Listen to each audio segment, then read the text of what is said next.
بسم الله الرحمن الرحيم.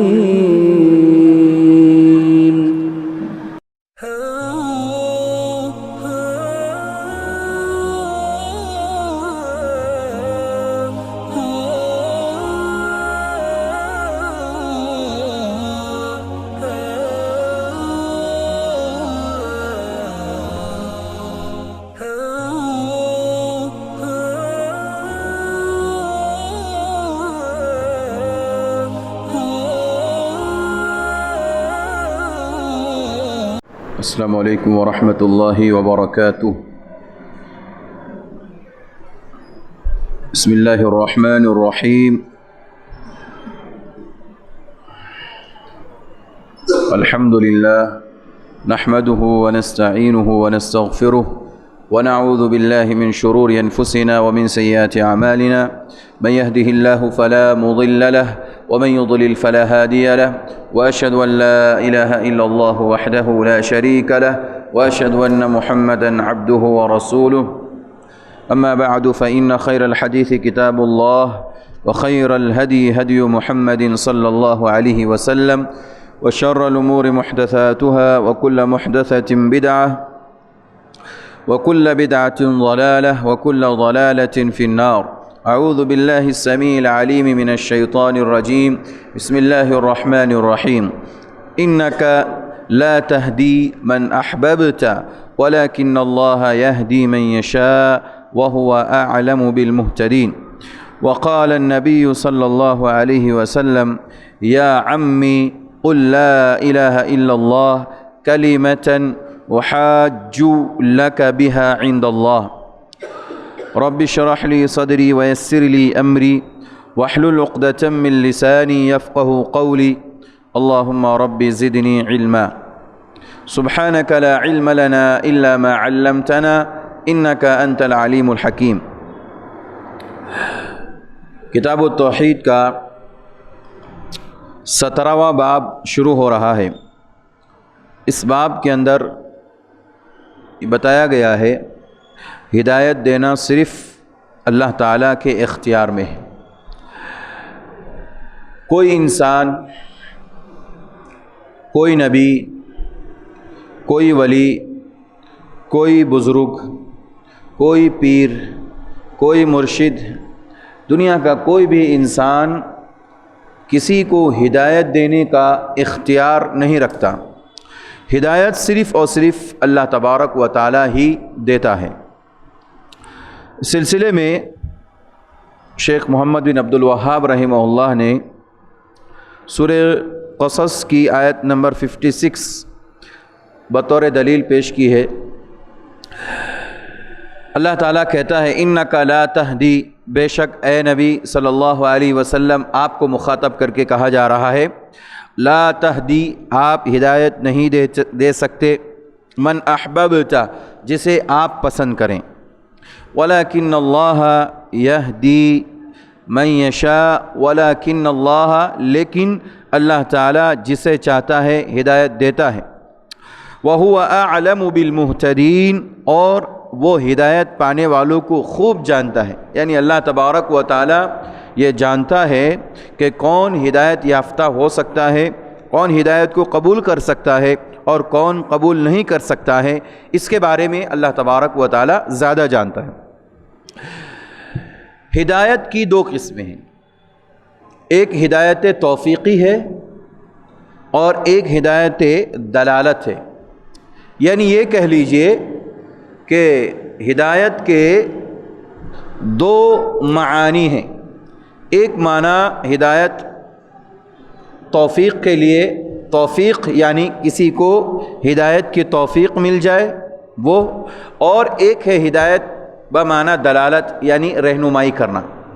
اب دونوں کی تفصیل ذرا اس طرح سے ہے کہ ہدایت توفیقی کہتے ہیں یا ہدایت توفیق، اس سے مراد یہ ہے کہ اللہ اپنے کسی بندے کے دل میں ہدایت قبول کرنے کا جذبہ پیدا کرے. اللہ تعالیٰ کسی بندے کے دل میں ہدایت دینے کا یا ہدایت قبول کرنے کا جذبہ پیدا کرے. انسانوں کے قلوب اللہ کے تصرف میں ہیں، یعنی اللہ تبارک و تعالیٰ کے اختیار میں۔ انسان کے جتنے بھی انسان دنیا میں پائے جاتے ہیں، سارے انسانوں کے دل یہ اللہ تبارک و تعالیٰ کی 2 انگلیوں کے درمیان ہیں، جیسا کہ حدیث کے اندر وارد ہے۔ وہ انہیں جدھر چاہے پھیرتا رہتا ہے۔ دلوں میں ہدایت قبول کرنے کا جذبہ بھی اللہ تبارک و تعالیٰ ہی پیدا کرتا ہے۔ یہ معاملہ اس کے علاوہ کسی کے اختیار میں نہیں، حتیٰ کہ کوئی نبی بھی اپنی مرضی سے جسے چاہے مسلمان یا ہدایت یافتہ نہیں بنا سکتا۔ نبی صلی اللہ علیہ وسلم کے رشتہ داروں میں سب سے زیادہ آپ کا ساتھ دینے والے ابو طالب تھے، لیکن اس کے باوجود آپ صلی اللہ علیہ وسلم انہیں ہدایت کی توفیق نہ دے سکے۔ واضح ہو گیا کہ ہدایت توفیقی یا ہدایت بمعنی توفیق، اس کے مراد یہ ہے کہ اللہ تبارک و تعالیٰ کسی کے دل کے اندر اللہ تبارک و تعالیٰ توفیق کا جذبہ پیدا کر دے۔ جس دل کے اندر اللہ تعالیٰ توفیق کا جذبہ پیدا کرے اسے بھی ہدایت کہتے ہیں، اور یہ جذبہ پیدا کرنے کا اختیار دنیا میں صرف اور صرف اللہ تبارک و تعالیٰ کو ہے، نہ نبی کو ہے، نہ ولی کو ہے، نہ بزرگ کو ہے، نہ امام کو ہے، نہ مرشد کو ہے، نہ کسی اور کو ہے، نہ نبی کو ہے۔ اور اسی توفیق ہدایت نامی جو چیز ہے، توفیق ہدایت توفیقی جس کا نام ہے ہدایت کی ایک قسم، اسی کا انکار اس آیت کریمہ میں کیا جا رہا ہے۔ اللہ کے نبی سے کہا جا رہا ہے کہ آپ ہدایت کسی کو نہیں دے سکتے جس سے آپ پسند کرتے ہوں یا جسے آپ چاہتے ہوں، ایسے لوگوں کو آپ ہدایت اپنی مرضی سے نہیں دے سکتے، لیکن ہدایت دینے کا کام یہ اللہ تعالیٰ کا ہے، اور وہ زیادہ جانتا ہے کہ کون ہدایت کے لائق ہیں اور کون ہدایت کے لائق نہیں ہیں۔ بطور مثال ہدایت توفیقی کے اندر اللہ تبارک و تعالیٰ کے بندوں میں سے اللہ کے نبی صلی اللہ علیہ وسلم کی چچا کی مثال دی گئی، یعنی اللہ کے نبی آپ کے چچا ابو طالب کو بہت زیادہ پسند کرتے تھے، ان سے محبت کرتے تھے، چاہتے تھے، اور آپ کی دلی خواہش بھی تھی کہ آپ صلی اللہ علیہ وسلم چاہتے تھے کہ میرے چچا ابو طالب ایمان لے آئے، لیکن آپ کی چاہت، آپ کی محبت کسی کو ہدایت نہیں دے سکتی۔ آپ صرف اور صرف لوگوں کو اللہ سے قریب کر سکتے ہیں اور ان کو دین کی تبلیغ کر سکتے ہیں، دعوت دے سکتے ہیں۔ ہدایت دینے کا کام یہاں پر جو توفیق ہے، ہدایت دینے کا کام یہ صرف اللہ تعالیٰ کا ہے۔ اور ایک ہدایت کی قسم یہ ہے کہ ہدایت دلالت۔ ہدایت دلالت سے مراد یہ ہے کہ اس سے صراط مستقیم پر کی طرف لوگوں کی رہنمائی کرنا، یعنی صراط مستقیم قرآن و سنت کی طرف رہنمائی کرنا۔ جیسے کہ ہم لوگ عام حالت میں لوگوں کو ہدایت کی طرف رہنمائی کرتے، کہتے ہیں ہم لوگ عام زبان میں بھی کہ وہ ہم سے ذرا رہنمائی مانگ رہا تھا، رہنمائی چاہ رہا تھا۔ اسی طرح سے عام زبان میں ہم کہتے ہیں کہ فلاں شخص جو ہے کچھ ہدایت طلب کر رہا تھا ہم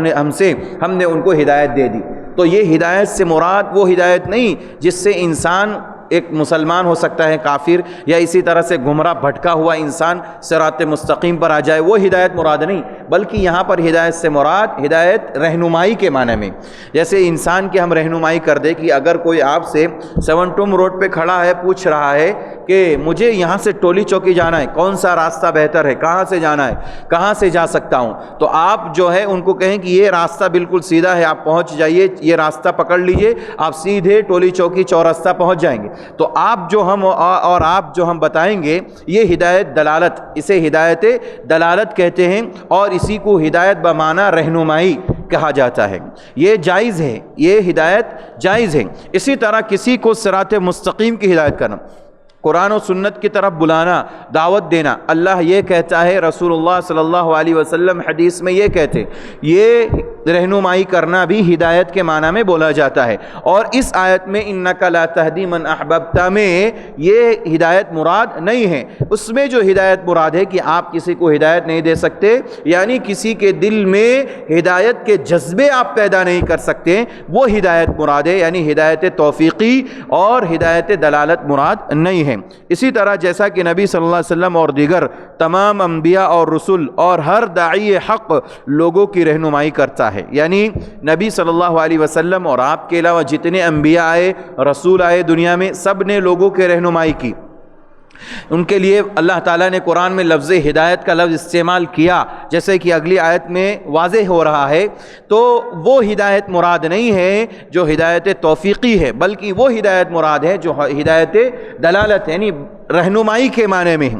اسی طرح اللہ کہتا ہے، جیسے کہ قرآن مجید کے اندر سورہ دہر میں اللہ نے کہا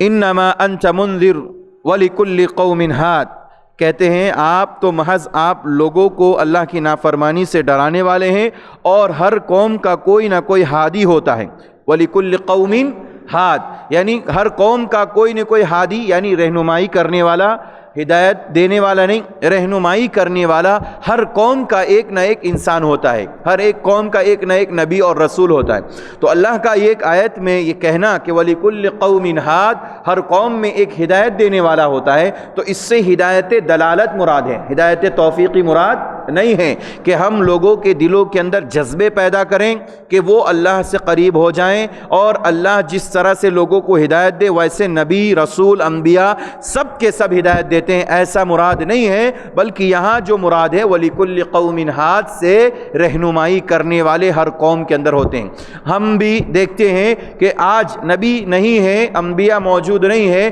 لیکن انبیاء کے وارثین موجود ہیں، علماء موجود ہیں، داعی اور دعات موجود ہیں، واعظین دنیا کے اندر موجود ہیں، وہ لوگوں کی رہنمائی کرتے ہیں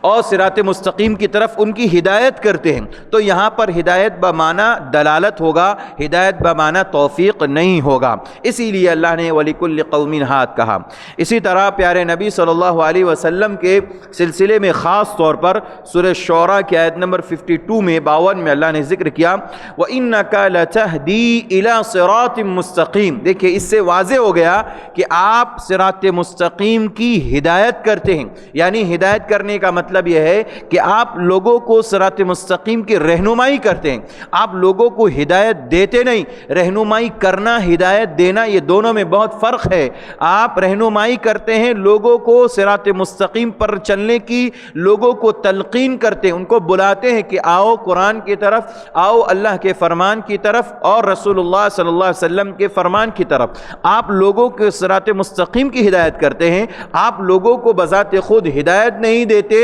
اور نہ ہی آپ بذات خود کسی کو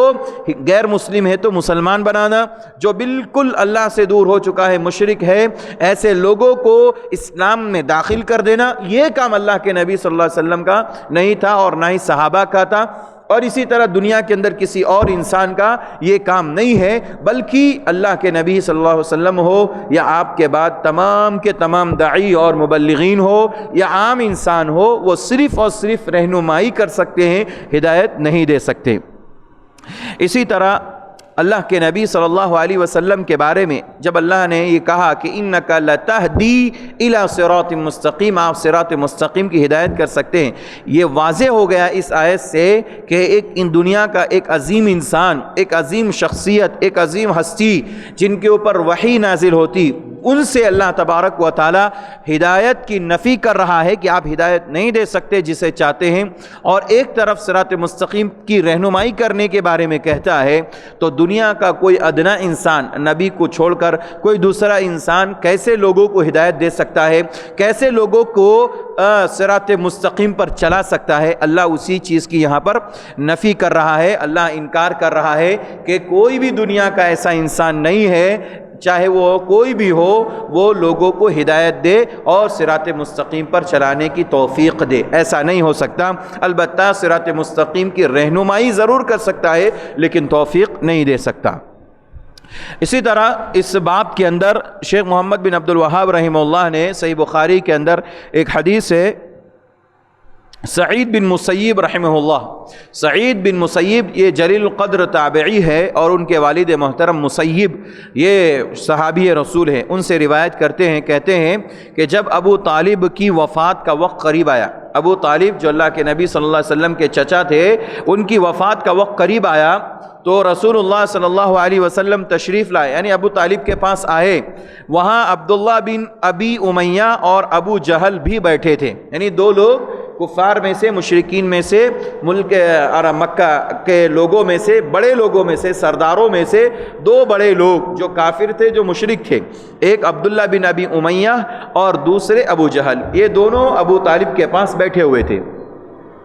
نبی صلی اللہ علیہ وسلم نے اپنے چچا ابو طالب سے کہا، یا عمی، اے میرے چچا، اے چچا جان، قل لا الہ الا اللہ، آپ کہہ دیجئے لا الہ الا اللہ، یعنی زبان سے یہ کلمہ صرف آپ پڑھ لیجئے،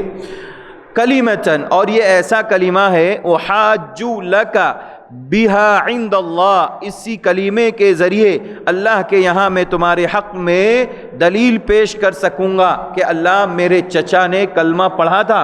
اور وہ مسلمان ہو چکے تھے، آج ان کی سفارش ان کی جانب سے میری سفارش قبول فرما اور انہیں جہنم سے آزاد کر دے اور جنت میں داخل کر دے۔ تو اللہ کے نبی صلی اللہ علیہ وسلم نے ابو طالب کے سامنے جب یہ حدیث پیش کی اور یہ جملہ کہا کہ چچا جان لا الہ الا اللہ کہہ دیجئے، تو وہ دونوں عبداللہ بن ابی امیہ اور ابو جہل، یہ دونوں جو ابو طالب کے پاس بیٹھے ہوئے تھے، وہ ابو طالب کا منہ دیکھنے لگے۔ عبداللہ بن ابی امیہ اور ابو جہل یہ دونوں ابو طالب کا منہ دیکھنے لگے اور کہنے لگے کہ اے ابو طالب، کیا تم اپنے آبا و اجداد کا، اپنے باپ دادا کا دین چھوڑ کر کے مرنا چاہتے ہو؟ یعنی ان کے آبا و اجداد کون تھے؟ عبد المطلب ان کے دادا تھے۔ تو انہوں نے کہا کہ کیا تم اپنے آبا و اجداد کا دین چھوڑ کر کے مرتد ہونا چاہتے ہو تو اور اقرار کرنا چاہتے ہو لا الہ الا اللہ کا، لا الہ الا اللہ پڑھ کر مسلمان ہونا چاہتے ہو اور اپنے باپ دادا کا دین چھوڑ کر کے مرنا چاہتے ہو؟ نبی صلی اللہ علیہ وسلم دیکھ رہے ہیں کہ عبداللہ بن ابی امیہ اور ابو جہل یہ دونوں کے دونوں ابو طالب کو بہکا رہے ہیں، ورگلا رہے ہیں اور اسلام سے دور کر رہے ہیں، اسلام کے تعلق سے ان کے دل کے اندر نفرت پیدا کر رہے ہیں، کلمہ طیبہ لا الہ الا اللہ کے اقرار سے انہیں دور کر رہے ہیں۔ چنانچہ جب انہوں نے یہ دیکھا ابو طالب نے کہ میرے دو بڑے سردار مجھے آر دلا رہے ہیں، تو بالآخر انہوں نے کہہ دیا کہ میں اپنے آبا و اجداد کے دین پر، عبد المطلب کے دین پر میں قائم ہوں اور میں لا الہ الا اللہ کا اقرار نہیں کرتا ہوں، میں انکار کرتا ہوں، نبی پر ایمان نہیں لاتا ہوں۔ چنانچہ نبی صلی اللہ علیہ وسلم نے جب یہ حالت دیکھی تو کہا کہ لَأَسْتَغْفِرَنَّ لَكَ مَا لَمْ أُنْهَ عَنْكَ، کہا کہ میں اس وقت تک آپ کے لیے استغفار کروں گا، اللہ سے دعا کروں گا، آپ کے بارے میں اللہ سے بخشش طلب کرتا رہوں گا کہ اللہ ان کی بخشش فرما، ان کی مغفرت فرما، مَا لَمْ أُنْهَ عَنْكَ، جب تک کہ اللہ تعالیٰ مجھے آپ کے بارے میں منع نہ کر دے اور روک نہ دے، جب تک مجھے روکے گا نہیں اللہ تعالیٰ تب تک میں آپ کے حق میں استغفار کروں گا، دعا کروں گا، بخشش کی دعا مانگوں گا۔ اللہ کے نبی صلی اللہ علیہ وسلم نے یہ اپنے اندر یہ بات ٹھان لی کہ میں دعا کروں گا اپنے چچا کے لیے۔ اس موقع پر سورہ توبہ کی آیت نمبر 113 نازل ہوئی، جس میں کہا گیا ما کان للنبی والذین آمنوا، کہ نبی کے لیے اور اسی طرح وہ لوگ جو ایمان لائے یعنی مومنین کے لیے یہ جائز نہیں ہے ان یستغفروا للمشرکین، کہ وہ مشرکوں کے لیے استغفار کریں یعنی بخشش طلب کریں، ولو کانوا اولی قربا، گرچہ وہ ان کے قریبی رشتہ دار ہی کیوں نہ ہو، یعنی مشرکین اگر قریبی رشتہ دار ہیں تب بھی ہم ان کے لیے بخشش کی دعا نہیں کر سکتے۔ یہاں پر جو بخشش کی دعا کی بات ہے وہ در حقیقت مرنے کے بعد ہے، موت کے بعد کی بات ہے کہ موت کے بعد کوئی بھی مشرک اگر مرا ہے تو اس کے حق میں ہم استغفار نہیں کر سکتے، بخشش کی دعا نہیں کر سکتے، چاہے وہ کتنا بھی ہمارا قریبی رشتہ دار کیوں نہ ہو۔ اللہ کے نبی صلی اللہ علیہ وسلم کے سگے چچا ابو طالب جب مر گئے، وفات پا گئے، تو اللہ تعالیٰ نے منع کر دیا کہ کوئی نبی، کوئی مومن کسی بھی مشرک کے لیے دعا نہیں کر سکتا۔ اب یہاں رک کر کے ایک مسئلے کو ہم سمجھ سکتے ہیں کہ ایک مشرک ہے دنیا میں جو لوگوں کے لیے، مسلمانوں کے لیے خاص طور پر خیر خواہ ہے، تو کیا اس کے حق میں دعا کر سکتے ہیں؟ اللہ تعالیٰ سے اس کے حق میں دعا کر سکتے ہیں؟ ہاں کر سکتے ہیں۔ جیسے کہ پیارے نبی صلی اللہ علیہ وسلم نے عمر بن خطاب رضی اللہ عنہ کے حق میں دعا کی، اسی طرح ابو جہل، یہ دو لوگوں کا نام اللہ کے نبی نے اپنی دعا میں لیا تھا کہ اللہ ان دونوں میں سے کسی کو ہدایت دے جس کے ذریعے ہمارا اسلام اور دین کیا ہو جائے، مزید مضبوط ہو جائے، اس کی جو تعلیمات ہے لوگوں تک پہنچانا یہ ہمارے لیے آسانی ہو جائے اور اسلام کو تقویت مل جائے۔ تو اللہ کے نبی صلی اللہ علیہ وسلم کی دعا کو قبول کیا گیا عمر بن خطاب کے حق میں۔ 6 نبوی میں اللہ کے نبی صلی اللہ علیہ وسلم نے یہ دعا کی تو عمر بن خطاب کو اللہ تبارک و تعالیٰ نے 6 نبوی میں ہدایت دی، اور عمر بن خطاب 6 نبوی میں یعنی نبوت کے 6 سال اسلام لاتے ہیں اور مسلمان ہو جاتے ہیں۔ تو ایک مشرک اور ایک کافر کے لیے اگر وہ اسلام کا خیر خواہ ہے اور ہم یہ سمجھتے ہیں کہ اس کے اسلام لانے کے بعد اسلام کا مزید فائدہ ہوگا، بہت زیادہ لوگوں کو فائدہ ہوگا، اس سے اسلام کو تقویت ملے گی، تو ایسے شخص کے لیے دعا کرنا جائز ہے۔ لیکن اگر کوئی مشرک جو دنیا میں اچھا کام کرتا رہا یا مسلمانوں کا سپورٹ کرتا رہا، وہ اس دنیا سے چلا گیا، مر گیا، اس کے بعد ہم اس کے لیے استغفار نہیں کر سکتے۔ یہی یہاں پر اس آیت میں کہا جا رہا ہے، چونکہ نبی صلی اللہ علیہ وسلم آپ نے ابو طالب سے کہا کہ تم لا الہ الا اللہ پڑھ لو، اس نے انکار کر دیا۔ جب انکار کیا تو اللہ تبارک و تعالیٰ نے نبی صلی اللہ علیہ وسلم نے کہا کہ میں استغفار کروں گا، پھر اللہ نے سورہ توبہ کی آیت نازل کر کے آپ کو منع کر دیا گیا کہ آپ توبہ و استغفار نہیں کر سکتے۔ اسی طرح اللہ تعالیٰ نے یہ آیت کریمہ جو سب سے پہلی ذکر کی سورہ قصص کی 56 نمبر کی آیت، یہ آیت بھی ابو طالب کے بارے میں نازل کی کہ اِنَّكَ لَا تَهْدِي مَنْ أَحْبَبْتَ، کہ اے نبی صلی اللہ علیہ وسلم جسے آپ چاہتے ہیں، جسے آپ پسند کرتے ہیں، اس کو آپ ہدایت نہیں دے سکتے، یعنی توفیق آپ نہیں دے سکتے ہیں کہ وہ اسلام قبول کر لیں، وہ دائرے اسلام میں داخل ہو جائے، وہ مسلمان ہو جائے، اور پھر جو ہے دنیا میں بھی اللہ کے عذاب سے بچ جائے اور آخرت میں بھی اللہ کے عذاب سے بچ جائے، جہنم سے بچ جائے اور جنت میں داخل ہو جائے۔ جسے آپ چاہتے ہیں اس کو آپ ہدایت نہیں دے سکتے۔ اس آیت میں بھی ابو طالب کے بارے میں آپ سے کہا جا رہا ہے کہ آپ سے بہت قریبی تھے اور آپ چاہ رہے تھے کہ کسی صورت میں ابو طالب جو ہے مسلمان ہو جائے، لیکن آپ کے چاہنے سے وہ ہدایت اس کو نہیں مل سکتی۔ وَلَكِنَّ اللَّهَ يَهْدِي مَن يَشَاءُ، لیکن اللہ تعالیٰ جسے چاہتا ہے ہدایت دیتا ہے۔ وَهُوَ أَعْلَمُ بِالْمُهْتَدِينَ، اور اللہ زیادہ جانتا ہے کہ تم میں ہدایت یافتہ اور ہدایت پانے والے لوگ کون ہیں۔ یہ حدیث صحیح بخاری میں کتاب التفسیر کے اندر یہ روایت موجود ہے، حدیث نمبر ہے 4772۔ اسی طرح مسلم میں کتاب الایمان کے اندر ہے اور اس میں بھی حدیث نمبر 24 ہے۔ اس سے یہ بات معلوم ہوئی کہ ہمیں اللہ تعالیٰ یہ بتانا چاہتا ہے کہ جس کو ہم ہدایت کے لیے چاہتے ہیں کہ ہم اس کو ہدایت دے دیں، تو ایسا نہیں ہو سکتا۔ صرف اللہ تبارک و تعالیٰ ہی ہدایت دینے کا اہل ہے، یعنی اختیار اللہ کے ہاتھ میں ہے، وہی ہدایت دیتا ہے۔ اس کے علاوہ کسی دنیا کے انسان کو یہ حاصل نہیں ہے، یہ حق حاصل نہیں ہے کہ وہ دنیا کے کسی انسان کو ہدایت دے۔ ایک آیت اس باب کے اندر ذکر کی گئی تھی، اور ایک حدیث جو کہ ہمارے آپ کے سامنے ابو طالب کے واقعے کی ذکر کی گئی۔ اس باب سے ہمیں یہ سیکھنے کو ملتا ہے کہ ہمیں اللہ تبارک و تعالیٰ سے توفیق طلب کرنی چاہیے اور توفیق حاصل کرنی چاہیے۔ البتہ توفیق اس کو ملتی ہے جس کے بارے میں اللہ تبارک و تعالیٰ فیصلہ کرتا ہے، جس کے بارے میں اللہ چاہتا ہے کہ اسے ہدایت دینا چاہیے،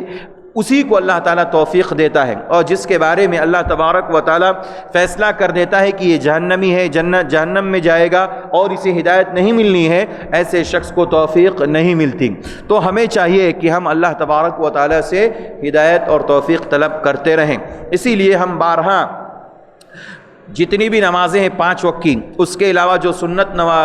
اور نفل ہیں، اس کے اندر ہم سورہ فاتحہ کی تلاوت کرتے ہیں۔ اس میں خصوصی طور پر ایک آیت کی تلاوت کرتے ہیں، اہدنا الصراط المستقیم۔ تو دیکھیں یہاں پر بھی اہدنا ہدایت کے معنی میں کہ اللہ ہماری ہدایت فرما، صراط مستقیم کی، یعنی یہاں پر مراد یہ ہے توفیق نہیں، یہاں پر مراد ہدایت سے رہنمائی ہے، یعنی صراط مستقیم پر چلنے کی ہمیں ہدایت نصیب فرما، ہماری رہنمائی فرما۔ اگر ہم صراط مستقیم سے ہٹ جائیں تو ہماری صراط مستقیم پر ہدایت نصیب فرما، ہماری رہنمائی فرما۔ ہم بار بار نمازوں کے اندر اہدنا الصراط المستقیم پڑھتے ہیں تو یہاں پر بھی ہدایت کا بمعنی یہ ہدایت بمعنی رہنمائی ہے۔ اللہ سے ہم توفیق طلب کرتے ہیں کہ اللہ ہمیں یہ صراط مستقیم پر چلنے کی توفیق عطا فرما، کیونکہ ہم تو مسلمان ہیں، صراط مستقیم پر چلنے کی ہم توفیق مانگ سکتے ہیں، رہنمائی طلب کر سکتے ہیں اللہ تعالیٰ سے۔ ہم وہ ہدایت نہیں مانگ سکتے کہ جس میں توفیق ملنے کے بعد ایک غیر مسلم مسلمان ہو جاتا ہے اور دائرہ اسلام میں داخل ہوتا ہے، وہ مراد نہیں ہے۔ یہاں مراد اللہ تعالیٰ سے ہم یہ چاہتے ہیں، دعا کرتے ہیں کہ اللہ تو ہمیں صراط مستقیم پر چلنے کی رہنمائی فرما۔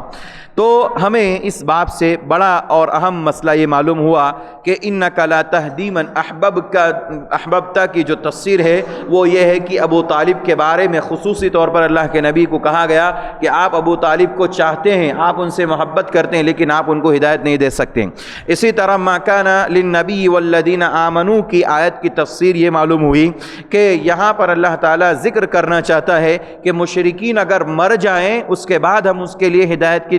دعا نہیں کر سکتے، اسی طرح استغفار نہیں کر سکتے اور بخشش کی دعا نہیں کر سکتے۔ البتہ کافر اور مشرک دنیا میں زندہ ہے اور وہ اسلام کے خاطر رغبت رکھتا ہے اور اسلام کے خاطر اس کے ذریعے فائدہ پہنچ سکتا ہے، اسلام کو تقویت مل سکتی ہے، تو ایسے کافر اور مشرک کے لیے دعا کرنا جائز ہے۔ اسی طرح سے یہاں پر ایک مسئلہ یہ بھی معلوم ہوا کہ کلمہ توحید لا الہ الا اللہ کا زبان سے اقرار کرنا یہ ضروری ہے، اسی لیے اللہ کے نبی نے کہا قل کہہ دیجئے، ہم نے چچا سے کہا نا قل لا الہ الا اللہ، اے چچا جان آپ لا الہ الا اللہ کہہ دیجئے۔ معلوم یہ ہوا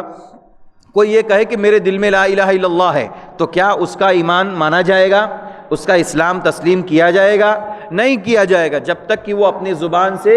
اقرار نہ کر لے۔ یہ پوائنٹ ہے، یہ نقطہ ہے کہ انسان اپنے دل کے اندر صرف مان لے کہ میں نے لا الہ الا اللہ کہہ دیا، یا کسی سے کہے کہ میں نے دل میں مان لیا، نہیں، آپ کو زبان سے کہنا ہے، دل سے اس کی تصدیق کرنا ہے اور پھر اعضاء و جوارح سے اس کے اوپر کیا کرنا ہے، عمل کر کے دکھانا ہے کہ ہم پکے سچے ایمان کو مانتے ہیں اور پکے سچے مومن اور مسلمان ہیں۔ اگر کوئی شخص زبان سے نہیں کہتا ہے لا الہ الا اللہ اور صرف دل میں اپنے دل میں لا الہ الا اللہ کہتا ہے تو پھر اس کا اسلام قبول نہیں ہوگا، اسے ہم مسلمان تسلیم نہیں کریں گے۔ جیسے کہ اللہ کے نبی نے اپنے چچا سے کہا کہ آپ کہیے، باقاعدہ کہنے کے لیے کہا۔ اسی طرح سے جب نبی صلی اللہ علیہ وسلم نے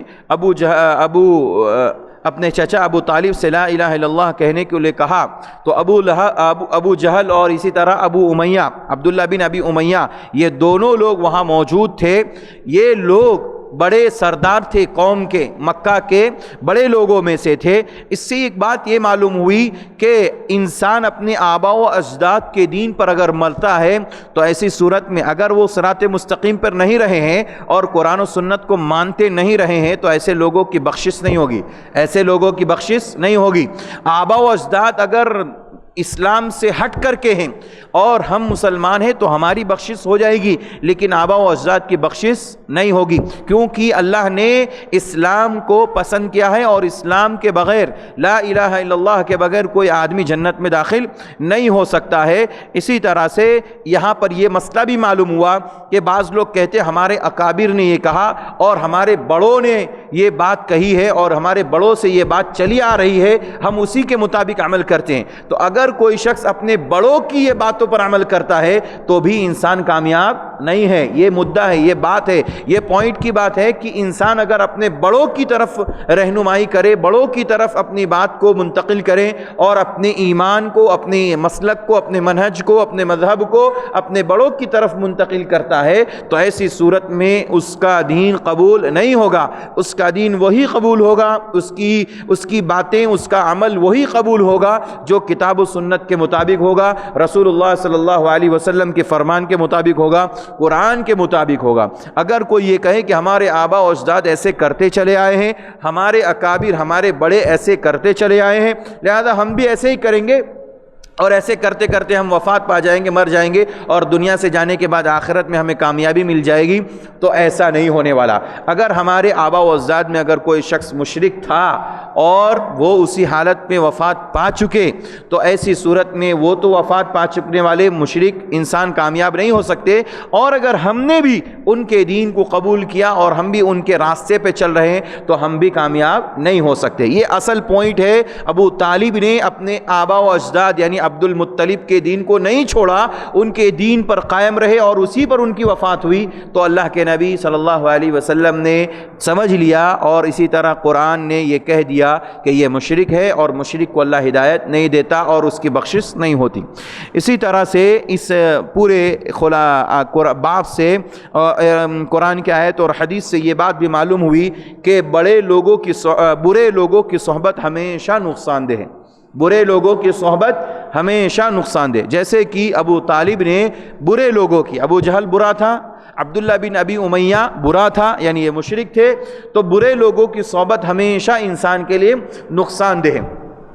اگر کوئی شخص برے لوگوں کے ساتھ رہتا ہے تو یہ نہ سمجھے کہ میں تو مسلمان ہوں، میں تو مومن ہوں، میں تو اچھا انسان ہوں، دل کے بھی اعتبار سے، عمل کے اعتبار سے، لیکن انسان کے برے صحبت کی بنیاد پر اس کی برائی اس کے اندر کہیں نہ کہیں دھیرے دھیرے داخل ہو جاتی۔ ایک انسان اچھا خاصا ہے، 5 وقت کی نماز پڑھتا ہے، اللہ کو یاد کرتا ہے، اللہ کا خوف اس کے دل کے اندر ہے، اور اس کا کاروبار حلال ہے، لیکن ایک برے انسان کے ساتھ، اسی جیسا انسان مسلمان ہے وہ بھی، لیکن وہ سود کا لین دین کرتا ہے، کاروبار میں حرام کمائی کرتا ہے، تو دھیرے دھیرے اس کے ساتھ رہنے سے اس کے اندر بھی وہ چیزیں آ جائیں گی۔ اسی طرح ایک انسان جو ہے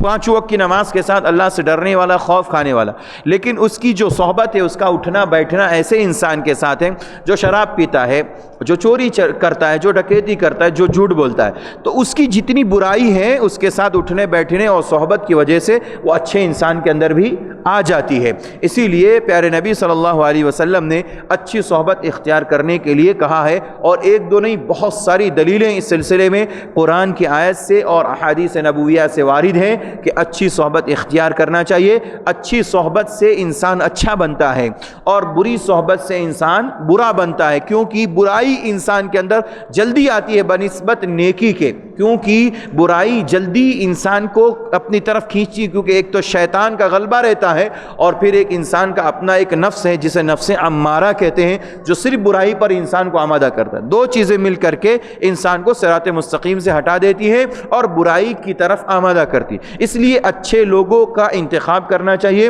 اچھی صحبت کا انتخاب کرنا چاہیے۔ اسی طرح اس سے ایک مسئلہ یہ بھی معلوم ہوا کہ اکابر اور اسلاف کی تعظیم میں غلو کرنا نقصان ہے، یعنی اپنے جو بڑے ہوتے ہیں، ٹھیک ہے انہوں نے اپنے وقت میں بہت اچھا کام کیا ہوگا۔ عبد المطلب نے بھی خانہ کعبہ پر جب حملہ ہو رہا تھا، ابرہہ آیا تھا اپنے لشکر کو لے کر کے خانہ کعبہ کو توڑنے کے لیے، تو عبد المطلب اس وقت وہاں کے بادشاہ تھے، انہوں نے کہا تھا کہ دیکھو میرے اونٹ کو تم نے لے لیا ہے، ہڑپ کر لیا ہے، ضبط کر لیا ہے، تم میرے اونٹ دے دو۔ ابرہہ سے کہا تھا، ابرہہ اور اس کے لشکر سے، میرے اونٹ کو جو تم نے قبضہ کیا ہے اسے مجھے دے دو، باقی تم اللہ کے گھر کو توڑنے کے لیے آئے ہو، تم جانو تمہارا رب جانے، وہ رب اس گھر کا رب ہے، اللہ خانہ کعبہ کی حفاظت کرنے والا ہے، لہذا تم اور تمہارا رب بہتر جانتا ہے۔ چنانچہ اللہ تعالیٰ نے جب ابرہہ نے ان کے اونٹ کو واپس کر دیا عبد المطلب کے کہنے کی بنیاد پر، اور خانہ کعبہ کو توڑنے کے لیے جب آگے جانے لگا، تو ہاتھی جتنے لے کر کے آیا تھا، خاص کر کے ابرہہ جس کے اوپر سوار تھا، اس کا ہاتھی جو ہے زمین کے اندر دھستا جا رہا تھا، یعنی اس کے پیر زمین میں دھسے جا رہے تھے، آگے بڑھنے کی کوشش نہیں ہو رہی تھی۔ پھر اللہ تعالیٰ نے پرندوں کا جھنڈ آسمان سے بھیجا اور کنکریوں سے وہ پرندے مار رہے تھے ابرہہ اور اس کے لشکر کو، جتنے کو بھی لگے وہ کنکر چھوٹے چھوٹے، وہ سارے کے سارے لوگ وہاں پر ختم ہو گئے۔ ابرہہ بھی، اس کو بھی بہت زیادہ زخم لگا اور جاتے جاتے راستے میں یمن پہنچنے سے پہلے اس کا انتقال ہو گیا، وہ بھی مر گیا۔ تو معلوم یہ ہوا کہ اپنے اکابر اور اسلاف اگر اچھا کام کرتے رہیں ٹھیک ہے، ان کی اچھائی کو اپنا لیجئے، لیکن اگر ان کے یہاں شرک پایا جا رہا تھا اور اسی طرح سے وہ راستے سے یعنی صراط مستقیم سے ہٹے ہوئے تھے، اللہ رسول کے طریقے سے ہٹے ہوئے تھے، تو ہمیں اسلام نے اس بات پر نہیں ابھارا ہے کہ ہم ان کے برے ہونے کے باوجود بھی کیا کریں، ان کی رہنمائی کریں، یا برے ہونے کے باوجود ہم ان کی باتوں پر عمل کریں، انہوں نے جو کام کیا اس پر ہم ڈٹے رہیں۔ ایسا نہیں، بلکہ اسلاف نے اگر اچھا کیا تو کرنا ہے، نہیں تو ہمیں ان کو چھوڑ دینا ہے۔ اسی لیے اکابر اور اسلاف کی رہنمائی ہم وہی قبول کریں گے جو صحیح ہے۔ آج اتنی تعداد ہے مسلمانوں کی، یہ حقیقت میرے بھائیوں سماج کے اندر آپ دیکھ لیجئے، ان اکابر اور اسلاف کی بنیاد پر فرقہ واریت پیدا ہوئی ہے۔ فرقے جو دنیا میں بٹے ہوئے ہیں، یہ دو مختلف قسم کے فتنے دنیا میں پیدا ہوئے ہیں، یہ اپنے اکابر اور اسلاف کے اوپر قائم رہنے کی وجہ سے ہوئے، ورنہ اگر اللہ رسول کی بات کو مان لے تو فرقے ختم ہو جائیں گے، فرقے دنیا میں جماعتیں اور ٹولیاں کیا ہو جائیں گی، ختم ہو جائیں گی۔ تو اسلاف اور اکابر کو چھوڑنے کی وجہ سے انسان اگر صراط مستقیم پر قائم رہنا چاہتا ہے تو اللہ رسول کی بات کو مانے، قرآن و سنت کو مانے، اور اگر اسلاف نے بہتر کیا ہے اور قرآن و سنت کے مطابق کیا تو ان کو لینے میں کوئی حرج نہیں۔ ایک بڑی تعداد ہے مسلمانوں کی، وہ یہ اپنے زبان سے کہتی ہیں ہمارے اکابر نے یہ کہا، ہمارے اسلاف نے یہ کہا، اور انہی کے کہنے کے مطابق وہ لوگ زندگی گزارتے ہیں، اپنی ٹولی اپنی جماعت کو لے کر کے چلتے ہیں۔ حالانکہ مجھے اور آپ کو سارے مسلمانوں کو اللہ نے اطیعوا اللہ اور اطیعوا الرسول واطیعوا الرسول، اللہ کی اطاعت کرو، رسول کی اطاعت کرو۔ اس اطاعت اور فرما برداری صرف اللہ اور رسول کی کرنی ہے، باقی کسی اور کی نہیں کرنی۔ اس بات کی ہمیں اور آپ کو ہدایت دے دی گئی ہے۔ جب ہدایت ہمیں مل گئی اس سلسلے میں کہ اللہ رسول کے علاوہ کسی اور کی بات نہیں ماننی، تو پھر ہمیں کسی اور اکابر اور اسلاف کی طرف رخ کرنے کی ضرورت نہیں ہے۔ یہ بات ہمیں اس مسئلے کا حل یہاں سے ملتا ہے۔ اسی طرح ہمیں بہت ساری باتیں یہ بھی ملتی ہیں، ان میں سے بہت ساری اہم باتیں ہمیں یہاں پر سیکھنے کو ملتی ہیں۔ ان میں سے ایک یہ بھی ہے کہ نجات کا دار و مدار زندگی کے آخری اعمال پر ہے۔ یہ بہت اہم نقطہ ہے۔ اس سے بات جو ہمیں معلوم ہوتی ہے کہ انسان کیسے پتہ کرے گا کہ میری نجات ہو گئی، یا کوئی انسان جو مرنے والا ہے اس کے بارے میں ہم کیسے پتہ کریں گے کہ وہ آدمی نجات یافتہ ہے، اسے نجات مل گئی، وہ کامیاب ہونے والا انسان ہے؟ اس کے آخری اعمال سے پتہ چلے گا۔ اس نے جو آخر میں لاسٹ میں مرنے سے پہلے جو عمل کیے اس سے پتہ چلے گا کہ یہ آدمی نجات پانے والا ہے یا نجات پانے والا نہیں ہے۔ جیسے کہ ابو طالب زندگی بھر اللہ کے نبی کے ساتھ رہے، ساتھ دیے، اتنی مشکل گھڑی میں شیب ابو طالب ہم جانتے ہیں کہ 3 سال تک وہاں ابو طالب کے گھاٹی کے اندر تمام کے تمام مسلمانوں کے ساتھ اللہ کے نبی صلی اللہ علیہ وسلم رہے، اور اس قدر تکلیف اٹھائی، اور اس میں یہ ابو طالب بھی تھے۔ چاہتے تو یہ تو مشرک تھے، یہ تو کافر تھے، چاہتے تو محمد صلی اللہ علیہ وسلم کا انکار کر دیتے اور آپ کا ساتھ دے کر کے کفار مکہ مشرکین مکہ کے ساتھ مکہ میں رہتے، آپ تکلیف نہ اٹھاتے، لیکن اس کے باوجود آپ صلی اللہ علیہ وسلم کے ساتھ شیب ابی طالب میں رہنا اور آپ کا زندگی بھر ساتھ دینا، اور جب کفار اور مشرکین آپ کو کہتے کہ یہ ابو طالب اپنے بھتیجے کو سنبھال لو اور اپنے بھتیجے کو درست کر لو، ان کو سمجھا دو، نہیں تو بہت برا حال ہوگا، اس کے باوجود آپ نبی صلی اللہ علیہ وسلم کا دفاع کرتے اور کہتے کہ میرا بھتیجا کیا برا کہتا ہے، میرا بھتیجا کون سی بری بات کہتا ہے، وہ تو اللہ کی طرف لوگوں کو بلاتا ہے، اگر تمہیں سمجھ میں آتا ہے تو قبول کر لو، نہیں سمجھ میں آتا تو چھوڑ دو۔ ابو طالب اتنی کچھ باتیں کرنے کے باوجود آخری وقت میں نبی صلی اللہ علیہ وسلم کے کہنے پر کہ عمی، اے میرے چچا جان، آپ لا الہ الا اللہ کہہ دیجئے، لیکن انہوں نے کہہ دیا کہ نہیں، میں اپنے آبا و اجداد کے دین پر مرتا ہوں۔ آخری عمل پتہ چلا کہ ابو طالب مسلمان نہیں تھے، وہ کلمہ پڑھ کر کے اس دنیا سے نہیں مرے، بلکہ وہ اللہ کے نبی صلی اللہ علیہ وسلم کے اوپر ایمان لانے سے انکار کر بیٹھے اور اللہ نے ان کو جہنمی قرار دیا۔ تو معلوم یہ ہوا کہ انسان نجات کیسے حاصل کرے گا اور کیسے ہمیں پتہ چلے گا کہ کوئی آدمی نجات پانے والا ہے اور کامیابی حاصل کرنے والا ہے، اس کے آخری عمل سے پتہ چلے گا۔ ایسے ہی آج کے دور میں اگر ایک مسلمان ہے، مثال کے طور پر دل کے اندر اس کا ایمان ہے، لیکن مرنے سے پہلے وہ کفریہ کلمات ادا کر کے چلا جائے، اپنی زبان سے ایسا کلمہ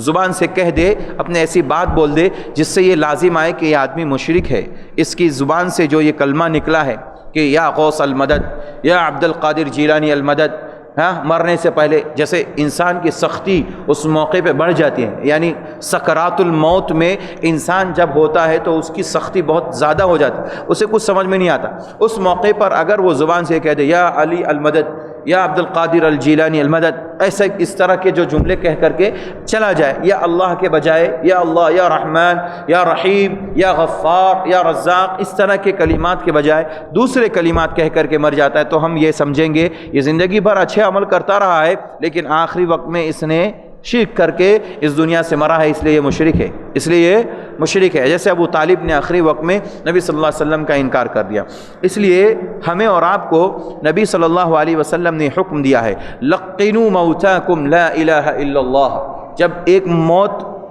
وفات پانے والا انسان اس کے مرض الموت میں یعنی موت کے بالکل قریب ہو تو اس کو تلقین کرنے کا حکم دیا۔ کیا کہا کہ آپ ان کو تلقین کرو، یعنی بولو مت، ان سے یہ مت کہو کہ تم پڑھو لا الہ الا اللہ، بلکہ یہ کہو یعنی آپ خود پڑھتے چلے جائیے، وہاں پر اگر کھڑے ہیں تو آپ لا الہ الا اللہ اپنی زبان سے پڑھتے رہیے، لا الہ الا اللہ محمد رسول اللہ، لا الہ الا اللہ محمد رسول اللہ۔ مردے کو کہنا نہیں یا مرنے والے کو ہمیں تلقین نہیں کرنا، بولنا نہیں ہے کہ تم پڑھو، بلکہ اپنی زبان سے ہمیں خود پڑھنا ہے، تو ہمیں سنے گا جب تو وہ بھی لا الہ الا اللہ اپنی زبان سے کہہ دے گا۔ میں نے بتایا کہ وہ سختی کا وقت ہوتا ہے اور بہت سخت مرحلہ ہوتا ہے، اگر ہم اور آپ اس کو کہہ دیں کہ پڑھو بھائی لا الہ الا اللہ، تو وہ انکار کر بیٹھے اس موقع پہ کہ میں کوئی لا الہ الا اللہ نہیں پڑھتا، اگر ایسی صورت میں وہ مر جاتا ہے تو وہ جہنم میں جائے گا، کیونکہ وہ اس نے لا الہ الا اللہ کا انکار کر دیا اور کافر ہو کر کے مرا۔ اس لیے انسان کے آخری عمل سے پتہ چلتا ہے کہ انسان نجات پانے والا ہے یا نجات پانے والا نہیں ہے، وہ جنتی ہے یا جہنمی ہے، اس کے آخری عمل سے پتہ چلتا ہے۔ اس پوری بحث سے، اس پورے باب سے ہمیں یہ مسئلہ بھی معلوم ہوتا ہے۔ لہذا ہمیں چاہیے کہ ہم اللہ تعالیٰ کے دین کو اچھی طرح سمجھیں اور عقیدے کو سمجھیں، اور اسی طرح سے ہدایت کا معاملہ اللہ کے سپرد کریں۔ ہمیں لوگوں کی رہنمائی ضرور کرنی ہے، قرآن و سنت کی طرف لوگوں کو بلانا ہے، دعوت دینا ہے، انہیں صحیح تعلیم سکھانا ہے، یہ ہماری ذمہ داری ہے، ہدایت دینے کا کام ہمارا نہیں ہے۔ اسی لیے جگہ جگہ قرآن میں یہ بات بھی اللہ تعالیٰ نے ذکر کی کہ اللہ کے نبی صلی اللہ علیہ وسلم کو دعوت دینے کے اسلوب میں سے یہ بھی بتایا کہ وَمَا عَلَيْنَا إِلَّا الْبَلَاغُ الْمُبِينُ، آپ کہہ دیجئے کہ ہمارے اوپر صرف لوگوں کو پہنچا دینا ہے، ہم نے آپ تک قرآن و سنت کی تعلیمات پہنچا دی، یہ ہمارا کام ہے، باقی کا ہدایت دینے کا کام اللہ کا ہے، ہدایت دینے کا کام ہمارا نہیں، باقی صرف اور صرف ہمارا کام ہے لوگوں تک دین کو پہنچا دینا۔ قرآن یہ کہتا ہے، حدیث یہ کہتی ہے، اللہ کا فرمان یہ کہتا ہے، نبی صلی اللہ علیہ وسلم کا فرمان یہ کہتا ہے، بس ہماری ذمہ داری اتنی ہے، باقی ہدایت دینے کا کام اللہ کا ہے۔ یہ باب ہمیں یہ سکھاتا ہے، لہذا ہمیں چاہیے کہ ہم اپنی بھی اصلاح کریں اور لوگوں کی اصلاح کریں، لوگوں کو صراط مستقیم کی طرف لانے کی کوشش کریں، یعنی ان کو سمجھائیں کہ دیکھو اللہ یہ کہتا ہے، رسول اللہ صلی اللہ علیہ وسلم یہ کہتے ہیں، آپ اسلام کی طرف آؤ اور سمجھو، قرآن و سنت کو سمجھو اور اس کے بعد اللہ کی توحید کو قبول کر لو۔ یہ ہم رہنمائی لوگوں کو کر سکتے ہیں، یہ ہدایت یعنی ہدایت بمعنی دلالت ہم یہ لوگوں کو کر سکتے ہیں، صراط مستقیم کی ہدایت کر سکتے ہیں۔ باقی ہدایت بمعنی توفیق یہ کام اللہ کا ہے، یعنی اس کے دل کے اندر توفیق دینا کہ وہ اسلام کو قبول کر لے، وہ بندہ جو ہے دائرہ اسلام میں داخل ہو جائے، تو یہ کام صرف اللہ کا ہے، اس کے بارے میں ہمیں ایمان اور یقین ہونا چاہیے۔ اللہ تعالیٰ سے دعا ہے اللہ تعالیٰ ہم سب کو قرآن مجید اور سنت رسول اللہ صلی اللہ علیہ وسلم کے مطابق زندگی گزارنے کی توفیق عطا فرمائے۔ ہمارا کام جو ہے لوگوں تک تبلیغ کرنا اور دین کو پہنچانا، اللہ ہمیں اس کام میں کامیابی عطا فرمائے، اور ہدایت دینے کا کام اللہ تیرا ہے۔ سارے کے سارے وہ لوگ جو ہدایت کو چاہتے ہیں، قبول کرنا چاہتے ہیں، اللہ ان لوگوں کو ہدایت نصیب فرما، صراط مستقیم پر ہمیں چلنے کی توفیق عطا فرما، جب تک اس دنیا میں زندہ رکھ، ایمان پر زندہ رکھ، جب خاتمہ ہو خاتمہ بالخیر نصیب فرما، آمین۔ وآخر دعوانا ان الحمد للہ رب العالمین۔ السلام علیکم ورحمۃ اللہ وبرکاتہ۔